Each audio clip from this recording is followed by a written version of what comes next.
Number 10. Fame of Jamaica. If you had to choose just a handful of famous names to represent your nation, would you include the athlete known for his incredible speed? Maybe the freedom-fighting musician that favored peace, happiness, and marijuana? How about the bombastic reggae fusion singer? Usain Bolt, Bob Marley, and Shaggy aside, there are many notable names that hail from Jamaica, including proponent of the Pan-Africanism movement Marcus Garvey, folklorist and writer Louise Bennett Coverley, or Miss Lou, one of the top 5 fastest female sprinters, Shelly Ann Fraser-Price, and retired basketball Hall of Famer Patrick Ewing. And who can overlook football stars like Rolando Aarons and Raheem Sterling? For those seeking a taste of some Jamaican YouTubers, be sure to check out the soccer-centric Javier Nathaniel, Yard Boys, and Akam Entertainment.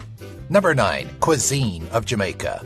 When a country's local cuisine has been influenced by a mess of different cultures, you're often left with a crazy selection of different foods that somehow all fuse together nicely. That's Jamaican cuisine in a nutshell, as you can go from enjoying something as spiced as curry-seasoned goat to sweeter tropical fruits like jackfruit. Early Spanish settlement introduced dishes like escovitch fish before Chinese influence crept in and introduced more Asian flavors. Some common cuisines to Jamaica include ackee and saltfish, jerk chicken, and corned beef. You may also come across Jamaican patties made from beef, chicken, or saltfish, rundown, or a salt mackerel in coconut milk or cream, or a selection of bread and pastries like grater cake, spice bun, and bulla cakes. Number 8. Jamaican patois. Wagwan, Jamaica!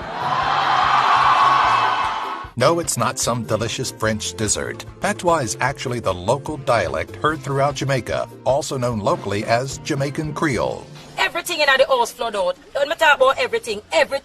No bed, no dead to sleep on. Derived from English, patois bears heavy influence from West Africa, especially from African slaves that were brought to Jamaica during the 17th century. Though you'll recognize some standard English words in patois, the language is vastly different, featuring only 21 phonemes compared to English's 44, and between 9 and 16 different vowel sounds. Also, unlike English, patois doesn't offer the benefit of tense indicators like ed, instead using invariant particles like en and a, which are unable to stand on their own. While much of patois vocabulary is African in origin and some is pulled from English, small portions were borrowed from Spanish, Hindi, Arawak, and Portuguese vocabulary, as well as Irish and Scottish dialects. Everything gonna be Irish. Number 7. Ahead of its time. For an island tucked in the midst of the Caribbean, it's quite an innovator, and not just regionally to the Caribbean either, though some countries have been enjoying the benefits of a public railway transportation system for quite some time. In 1845, the British colony of Jamaica built the Railways of Jamaica, marking the first line opened outside of Europe and North America. Along with some of the other firsts that Jamaica achieved, it was the first country in the Caribbean to gain its independence, launch its own website, monitor literacy, and most importantly, become featured on Snapchat. It's also believed that Jamaica had running water and electricity before many cities in the United States and had a series of phone lines so sophisticated that AT&T copied it for their own American setup. Number 6. Religion of Jamaica.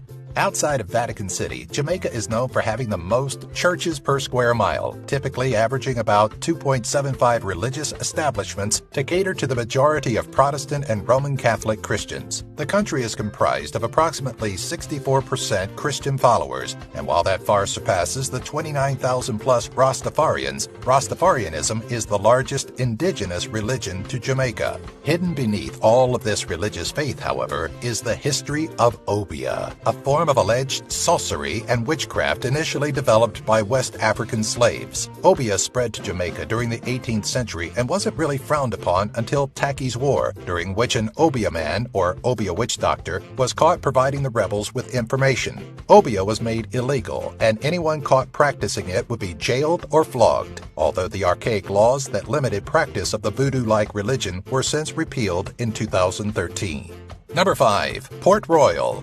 Depicted in the Pirates of the Caribbean series as a riotous and seemingly lawless place for the Caribbean's undesirables to converge, Port Royal was, well, exactly that. Nicknamed the most wicked and sinful city in the world, Port Royal was once a way station for pirates and the largest city in the Caribbean. Though it survived years of piracy, even serving as a place of execution for the brigands, it proved no match for Mother Nature. In June of 1692, after the city had experienced a growth in population and construction, an earthquake collapsed much of the northern section. A second destructive earthquake in January of 1907 demolished much of the rebuilt city, liquefying more of the unstable sand. Port Royal stands today as a redeveloped tourist attraction, complete with 17th century elements of the once bustling port.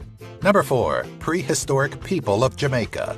Before pirates and slaves inhabited the lands of this Caribbean tropical beauty, Jamaica was home to a series of indigenous colonies dating as far back as 4000 BC. Long before the Arawakan people were known to inhabit the Caribbean island, Jamaica was occupied by the cave-dwelling Guanahatabe. The Guanahatabe, or Chibone, were a Caribbean tribe believed to have stemmed from the Taino people and were inhabitants of western Cuba. At around 300 AD, Jamaica saw the arrival of a second group of prehistoric people, the Saladoid or Igneris. Later found to be an early wave of the Arawakan from South America, the Saladoids brought a skill for ceramics. By 650 AD, the Taino traveled from Venezuela to Jamaica and absorbed and enslaved the Saladoid before eventually assimilating into Arawakan culture themselves. Number 3. Jamaica in sports. We briefly mentioned Jamaica's claim to athletic fame, Usain Bolt, but there's more to the country's athletics than the award-winning sprinter. Many sports make up Jamaica's most popular, but among them you'll likely hear most about track and field, football, cricket, and in most recent years, basketball. As 8-time Olympic gold medalist Bolt proved, the country is serious about its sprinting, but the Jamaican national football team has also proven to be a prolific team of athletes. In 1991, 1998, 2005, 2008, and 2010, Jamaica's football team won the Caribbean Cup. Also in 1998, they reigned over Japan in that year's FIFA World Cup. A bit more successful than its football team is the national cricket team, which has pulled ahead in 10 regional 4-day competitions and 7 WCB Cups. Maybe more surprising than all of this is the Jamaican bobsled team, which competed in the 1988, 1992, 1994, 1998, 2002, and 2014 Winter Olympics. I'm just trying to be the best I can be. So am I. And the best I can be is Jamaican. Number 2. Jamaican World Records. As mentioned previously, Jamaica takes its sprinting seriously, which is why it currently holds the men's record for the 100, 150, and 200-meter dashes. Of course, that record goes to Usain Bolt, but he's far from the only impressive Jamaican out there. In fact, local Christopher Taylor took the 400-meter dash record for the under-18 boys age group, beating out 15-year-old Karani James's prior record by 0.01 seconds. Beyond sports, Jamaicans also hold the record for the most books donated to charity in a week, with over 65,700 books. In September of 2016, Isaiah Triforce Johnson broke the record for most wins against Tetrabot in Tetris Ultimate in a 24-hour time period, earning 614 wins.